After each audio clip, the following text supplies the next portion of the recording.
Okay, picture this. Two pianists, both practice for 20 years. One ends up world class, playing in concert halls. The other? Well, they're still just mediocre. Why? And you've probably felt this yourself, right? You put in the hours, but you hit a wall years ago, and more practice just doesn't seem to help. Well, it turns out you've probably been lied to about the 10,000-hour rule. So we're going to uncover what actually separates the experts from everyone else, and it's all based on the original research that got so famously misunderstood. So here's the paradox that messes with our heads. We see two people, and they invest the exact same amount of time into a skill. I mean, 20 years is a huge commitment. That's thousands and thousands of hours. You'd think, logically, they'd end up in a similar spot. But this is the shocking part. They don't. Not even close. One is just, okay, while the other becomes a true master. So if it's not the sheer number of hours, what in the world is it?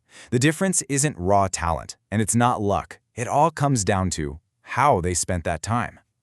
Yeah, you heard that right. The whole idea that just clocking in 10,000 hours of any old practice will magically make you an expert is a fundamental misunderstanding. The real story is so much more specific and honestly a lot more useful if you actually want to get better at something. All right, so let's just tear this myth apart. This rule got famous because of Malcolm Gladwell, but it was a big misinterpretation of the work by a psychologist named Ericsson, who pretty much spent his whole career trying to set the record straight. What happened was Gladwell took this really amazing research and kind of boiled it down to a super catchy but misleading number. But here's what Gladwell got wrong. Ericsson's actual findings weren't just about putting in the time. They were about a very, very specific type of time. Let's look at Ericsson's original study on violinists, because it's fascinating. He found that by the time they were 20, the absolute best, the elite performers, had racked up around 10,000 hours of a special kind of practice. The good violinists? More like 7,500. And the average ones? Only about 5,000. The magic word here, the one that changes everything, isn't hours. It's that word you see right there, deliberate. So what is deliberate practice?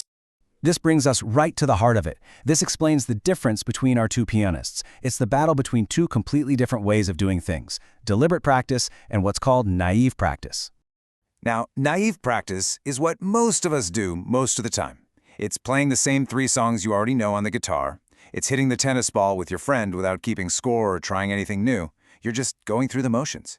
It feels like you're doing something productive, but really, it's the fastest way to hit a plateau and just stay there. I mean, just look at the difference side by side. It's night and day, isn't it? Naive practice is when you're on autopilot, hanging out in your comfort zone.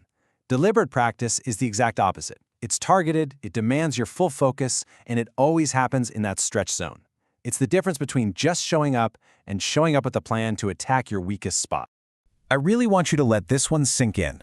So much of what people call experience is really just doing the same thing for a year and then repeating that same year 19 more times. True expertise, the world-class kind, comes from consciously pushing your boundaries every single time, not just letting the years fly by. Okay, so that's the what. Now for the how. How do we actually do this? The great news is, Ericsson didn't just point out the problem, he gave us a blueprint. It all comes down to 4 non-negotiable pillars that create the foundation for any real growth. And listen, this isn't the buffet where you can pick and choose. You need all 4 of these working together to build the engine for improvement. Having a specific goal, giving it your focused attention, getting immediate feedback, and operating in that stretch zone. First up, your goals have to be ridiculously specific. I want to get better at public speaking? That's useless. I want to eliminate filler words like and ah in the first 2 minutes of my presentation. Now that is a specific, actionable goal. You have to find a weakness and attack it like a surgeon. Pillar 2, you've got to be completely locked in. I'm talking phone in another room, no distractions, just pure, deep focus. This kind of practice is mentally draining, which is why even the best in the world can only really do it in intense bursts of 60 to 90 minutes. Here's a good test. If you can do your practice while thinking about your grocery list, you're not doing it right. Okay, number 3, and this one is an absolute game changer. You must have a feedback loop. Practicing without feedback is like trying to learn archery in the dark. You have no idea if you're getting closer to the target. You're just making your mistakes permanent. You need a coach, a video recording, something, anything to tell you immediately if that last attempt was better or worse. And finally, you have to get comfortable being, well, a little uncomfortable. You have to live in the stretch zone. This is that perfect sweet spot where what you're doing is just beyond what you can currently do easily. It's so hard that you might fail a bunch, but not so hard that it's impossible. It's not supposed to feel easy. This is where your brain is literally forced to build new connections. So let's tie all of this together. The one theme, the one feeling that connects all four of these pillars is a sense of discomfort. This right here is why so many of us get stuck. We fall into these traps. We practice what we're already good at because, hey, it feels good to succeed. We never get feedback because it can be kind of painful to hear the truth. We stay planted right where it's easy. These are the enemies of growth. Seriously, if you walk away with just one sentence rattling around in your head, make it this one. Comfort is the signal that you are coasting, that you are maintaining, not growing. The second your practice feels easy, your improvement has already stopped. We need to completely reframe what this feeling means to us.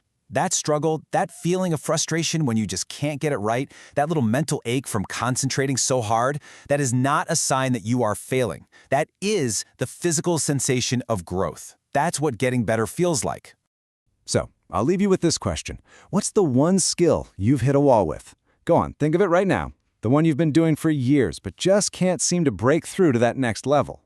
That plateau. It isn't a dead end, it's a starting line. It's the perfect place to start applying deliberate practice.